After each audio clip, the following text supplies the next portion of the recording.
அடுத்ததாக நாங்கள் வந்திருக்கக்கூடிய இடம் முஸ்தலிஃபாவினுடைய பகுதி. இந்த பகுதி முஸ்தலிஃபாவினுடைய பகுதி தான்.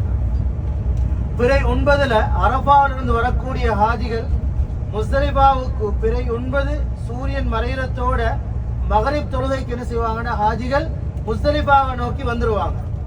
முஸ்தலிஃபாவில் வந்து மகரிபையும் இஷாவையும் ஜம்மு கசர் பண்ணி சேர்த்து இணைத்து தொழுவாங்க. சேர்த்து சுருக்கமாக தொழுவாங்க. மகரிபுடைய தொழுகையை 3ஆகவும் இஷாவுடைய தொழுகை 2 ரக்காத்தாகவும் தொழுது விட்டு இந்த இடத்துல நைட் தங்குவாங்க. ஸ்டே பண்ணிட்டு காலையில முஸ்தலிஃபாவில் இருந்து தான் கல்லை பிறக்கி கொண்டு போவாங்க. இந்த இடத்துல இருக்கக்கூடிய பள்ளிவாயல் ரைட் சைட்ல வழங்கக்கூடியது மஸ்ஜித் மஷாரில் ஹராம். இந்த பள்ளிவாயல் பிறை 9 நைட் முஸ்தலிஃபாவோட ஹாஜிகள் வரும்போது மாத்திரம்தான் திறந்திருக்கும். ஏனைய நாட்கள் அந்த பள்ளிவாயல் மூடப்பட்டு தான் இருக்கும். அப்ப பிறை 9 நைட் ஹாஜிகள் இந்த இடத்துல தங்கிக் கொண்டும்